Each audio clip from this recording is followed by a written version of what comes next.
It's the Brad and John Show. It is the Brad and John Show. Today is December 5th. It's a Friday, and this is the B Block. And John, I screwed up at the top of the hour. I'm trying to do this at the beginning of the show every day. You know what I didn't do? You did not say the fact that we're actually on the radio and we're not some hobo podcast. No. I forgot you did not mention. Oh, you rang the bell. I forgot to ring you my. can ring my bell if you need me to pass. The Dutchie on the left. That's some Ice Cube from 1993. I forgot to ring my Salvation Army official campaign bell. So if you're out there and about and you see the Salvation Army bell ringers, put some money in the kettle. They do because the money goes to hobos like Brad. No, it doesn't. It goes to other radio stations who are not local, which sort of bothers me. It goes to the Viper. Yeah, it goes. Hey, did we ever figure out what happened? Are you going to take over Kevin Russell's station? Like, have you worked that out yet or what? No, we'll talk about that in C Block. By the way, in C Block, I have a special guest in C Block because we'll just have to wait and see. Oh, wow. Can he sprinkle a little Christmas dust on us? Maybe he could. Is it the guy with the wacky Christmas punchlines? Could be. Okay. And what we do in B Block is we do this. It's time for Brad's Top 3. I didn't give you a chance to do the song. That's there, okay, John. Brad. I had been filibustering. Go ahead. Okay, one more time. And we start off with... It's number 3. John knows all about this because no matter what I say, John, do you know about this story? Yes. Yeah, it was on my website 9 days ago. Yes, Thanks for reading, Brad. Go ahead. John says. The Air Bud rule, okay? Our very own local Jason Rosenbaum, who's a good friend of John's, and he has nothing to do with me. Matter of fact, he's always coming after me all the time. I love when you say that. Jason Rosenbaum. Brad, can you explain a story from 2 weeks ago that was just picked up on NPR? But of course, it only reaches your radar late. What's the Air Bud rule, Brad? See, that was interesting because his story, which he previously published on the STLPR website, is now on the National Public Radio site. Is it really? Did I link to it this week with the NPR tag at the top of my website, Brad? He made it to the bigs, but we didn't talk about it. The Air Bud rule. See, I say, after even reading Jason Rosenbaum's article, which is very well done, as everything Jason does, I still don't understand what's going on. The Air Bud rule it's the movie from, was 1999? Were you an Air Bud guy? Did you ever watch that movie? Never saw it. Okay. The Air Bud rule is a dog that can play basketball. And it comes down to the NBA, essentially, the people are trying to challenge the fact that there can be a dog playing basketball. And the Air Bud rule comes down to the fact if it doesn't say in the rules specifically that dogs can't play in the NBA, that means that dogs can play in the NBA. So essentially, Jason's whole story is about the Air Bud rule, the fact that the Missouri Constitution doesn't specifically say, hey, you can't do redistricting in 2005. You have to do it right after the census is out in the decades. You mean 2025, not 2005. What do you have? 2025. You have to do it right after the census comes out, which is done every 10 years, starting with what do they start at? They start the census in we get it though. 1800. Okay, so his story is about the Air Bud rule, and he actually has some pretty interesting quotes in there from Catherine Hanaway, your buddy. So I thought it was interesting that Jason, because the Air Bud rule, because I didn't remember at the time, and he explained what the Air Bud rule says. So in other words, the Air Bud rule would be that if, like in Chesterfield, if you decided you wanted to run like a carnival in your backyard and you want to put in rides and slip and slide and all that kind of stuff, and you want to put in the tilt-a-whirl and things like that, you could say, when the Chesterfield people came after you, go, hey, you don't have a permit to do a carnival in your backyard. You can just say, hey, is there a rule in Chesterfield that says I can't run a carnival in my backyard? That's a great point, Brad. I've actually challenged the city of Chesterfield on that. Because when I go to a lot of events, I happen to start conversations with a number of MILFs, and I ask them if they want to come over, take a ride, and I guarantee they'll do a little slip and slide. And Chesterfield said, Mr. Combest, you're getting too much attention from our wives. You need to knock it off. And I said, maybe if you gave her what she needed at home, she wouldn't want to take a ride on a slip and slide. I don't even know where to start from all of the things that have been said that are just wrong. Thank you, Brad. I'll be at Main Event over the weekend at a MILF-tastic birthday party. So, hey, come on out and see me. Okay, number 2. It's time for Brad's number 2. It's time for Brad's number 2. And guess what my number 2 is, John? I have no idea, Brad. Does it have to do with drugs, or will it start with this whole thing? I don't know. It's just crazy. John is the authority in a lot of things. And John and I had a conversation, year and a half ago, where John essentially said that when the new dude came and bought the Riverfront Times, it will be just a while till the Riverfront Times was back in business. And I did say that. And a year later, the Riverfront Times is not back to being the Riverfront Times. You're right about that, Brad. Article in St. Louis Magazine, Moonlighting Librarian Saved the RFT's online archive from its post-porn purge. Have you read this article, John? No, I haven't. A newly available digital archive that encompasses much of the recent history of the Riverfront Times went live yesterday. It's the brainchild of Joshua Lawrence and Jacqueline Krull, two St. Louisans with a passion for local history. The project began when Lawrence, who also runs the popular STL Political Clips, Politic Clips service, was searching for a pair of RFT stories, only to encounter the morass of pornography-adjacent content that the now defunct Alt Weekly's website has devolved into. Lawrence did eventually find the stories. One was a piece of historical journalism about the 1949 Fairground Park riot. The other was Lawrence's own Best of Award, but knew that most people don't have the time he does to sift through acres of slop. So Lawrence teamed up with Krull, a fellow St. Louis Public Library employee, and together, using their programming know-how and a Google Chrome extension that makes PDFs, they created the Riverfront Times database. SLPL was not involved in the project. The database currently has about 2,000 articles from the paper's last decade, all easily searchable with no porn or pop-up ads. It skews towards city-specific hard news. While the two librarians agreed that archiving the whole of the RFT's history would have been ideal, Lawrence compares the situation to that of a house on fire. I'm grabbing what I can, and Jacqueline's grabbing what she can, and we're running out. Okay, what I don't understand is why doesn't someone approach the new owners of the Riverfront Times, someone who's got some jingle in their pocket, and say, okay, if you haven't destroyed it all yet, there's all this incredible news on the server that was the Riverfront Times. Can we pay you for it, and can we put it up somewhere in another website? Get what I'm saying, John? Yeah, and how do we know that someone hasn't approached the owners with that idea? I don't know. We don't know. The bizarre. And maybe, Brad, I'm going to make this about you for a minute. Maybe the guy that purchased the Riverfront Times is exclusively focused on trying to build his OnlyFans promotion business, and any distraction, any shiny object, any little squirrel he sees running around about archiving some local free publication articles. Maybe he says, cool story, guys. I'm focused on my core business. If you guys want to archive stuff on your own and make it a searchable database, knock yourself out. But no, we're not going to jump on a call for an hour to talk about archives because I'm focused on my core business. But that's number one. Number two, again, for all we know, people have come to this gentleman that now owns the Riverfront Times and suggested exactly what you suggest. And maybe the price wasn't right. Maybe the guy's playing hardball with him. We don't know.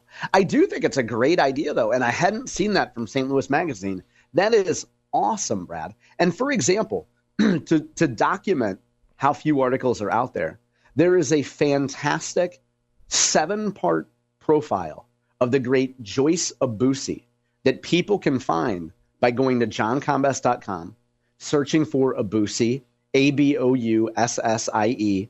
That piece is available nowhere on the internet. It's from 2002. I meticulously went through that piece, and you can find the entire archive with modern commentary at johncombest.com. Is that – hold on a minute. I've got to clear my voice again. How do you find that on your website? Where do you go on your website? Here's probably the easiest thing to do. Just Google johncombest.com and Joyce Aboussie, and you'll see the article. Or, Brad, people who actually go to my website, in the month of November, I had a link to it up virtually every day. Or in the Brad way, what I do is I just buy the domain name joyceaboussie.com, and I just point it to that point on your website, right? Yeah, she already purchased it, Brad. I looked into it. Did you really? Seriously? Yeah, of course I did. She already has the name. Okay, you ready for number one? Yeah, let's do it, Brad. And now, big finish, Brad's number.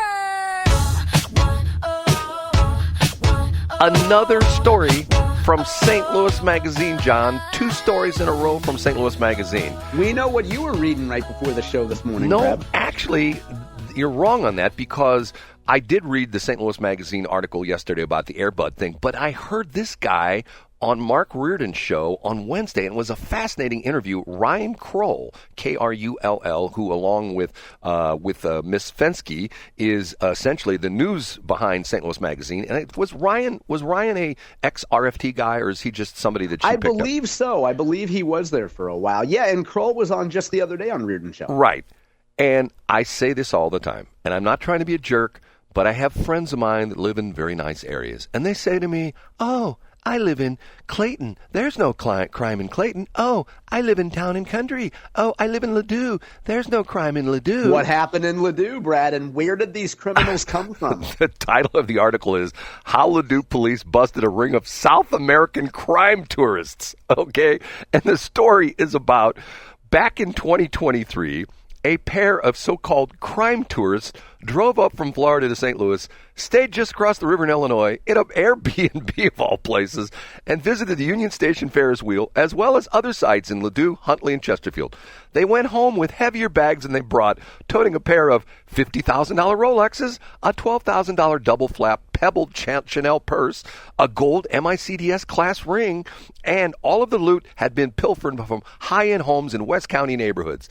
These two guys, they're illegal aliens from Chile, along with a third guy who was their wheelman, stole under $700,000 in jewelry and designer accessories in only 4 burglaries conducted lightning fast over 3 nights during back-to-back weekends.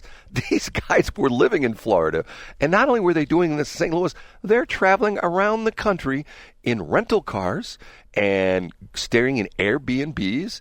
And they have these two guys who did the robberies. They would go in and do it. And they had their third guy, who was a young guy. These two guys are in their mid-30s. The young guy, 21 years old. Who was the driver who would keep a lookout, I'm guessing. Right. He was driving the car. And they would go in and they would literally break into these people's houses in Ladue, typically 5 to 10 minutes inside the house, and they're gone. And they stole. How did they target the particular houses? What's that? How did they target which house they would rob? Well, they talked about the police report talks about the fact that they were seen casing. I mean, this is after the fact, and talks about, here we go again. You know, sometimes the police, and I'll stand up for police officers. I've never a police officer, but I worked for a police department for 3 years as a dispatcher. Yeah. Okay. Sometimes the police are sort of shown to be sort of less than intelligent.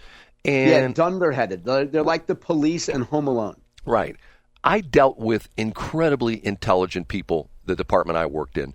As a matter of fact, one guy had his master's degree working on a PhD with the department I worked at, which was sort of interesting. And this is probably the rule, not the exception of police departments all over the place. And especially with some of these detectives who are using a lot of this high-tech stuff. Yeah, and what happened in this case? Let's get to it, Brad. It's interesting because of the fact these guys were using rental cars. Now, I have a question, John. I'm going to divert a little slightly from my story here, okay? These guys are illegal immigrants, okay? John, have you rented a car lately? I have. Okay. Well, not. Yeah. I mean, it's been a little while, but yeah. And you go to any major rental place, and the first thing they ask you for is your ID and your credit card. Exactly. Driver's license. How do these guys have driver's license?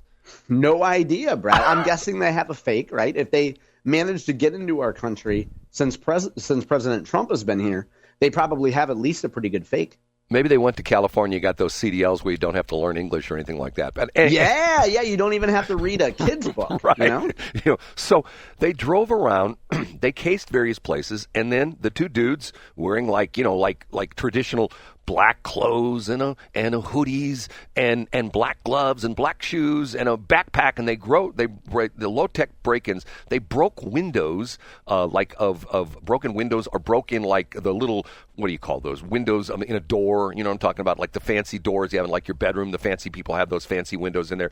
They break in and they reach in, they unlock the door, and they go in and they pry open stuff and they throw stuff on the floor and they dig through stuff. Now, the interesting part of this story is how they were ultimately nabbed was, and I knew this, when you rent a car, a lot of people don't know this, but when you rent a car, the GPS is turned on. And if you rent it from Hertz, or Enterprise, whatever company, they know exactly where you are all the time because they want their car back. If you don't bring their car back, they know where the car is because their GPS system is working 24 hours a day, 7 days a week, tracking the car. So the police went to the rental car companies. They had some thoughts that it might be these guys.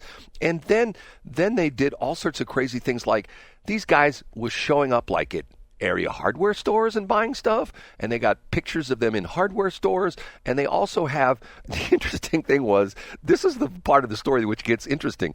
The 21-year-old guy who was their driver, he was also like their trip planner. He was like their AAA guy. He did the triptych for them.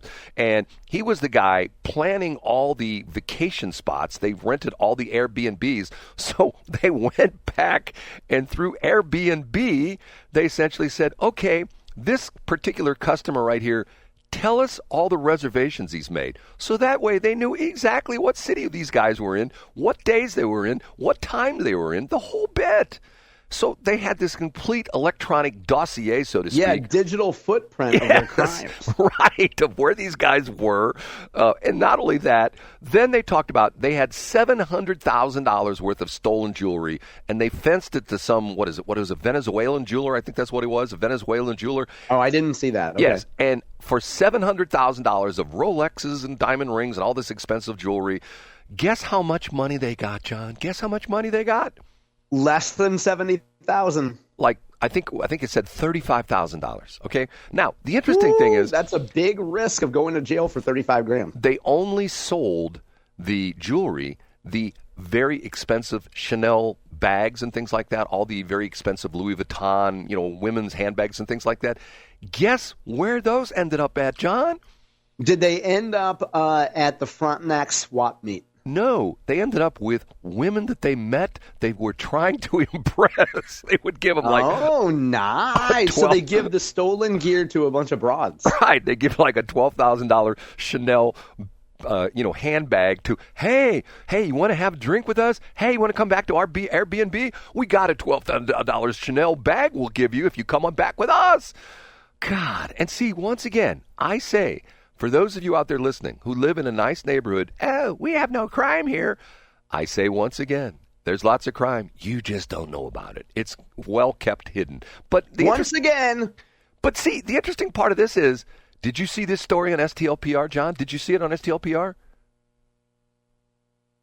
I did not. Okay, did you see it on STLtoday.com? Absolutely not. Or KSDK.com or KMOV.com or Fox2News.com. Did you see it on any of those sites, John? Are you saying there's a conspiracy to keep affluent crime news out of the major networks? Yes, I am, John. There's not, and reporters are just lazy, and they'll eventually take the story and run with it a few days later. But I get your conspiracy point, though, Brad. Yeah, okay. Okay, well, we have to take a break, and we have a special guest, one of John's favorite all-time. Yeah, I can't wait. By the way, Brad, it's feeling a little frosty in here. I might go eat my jumping jacks.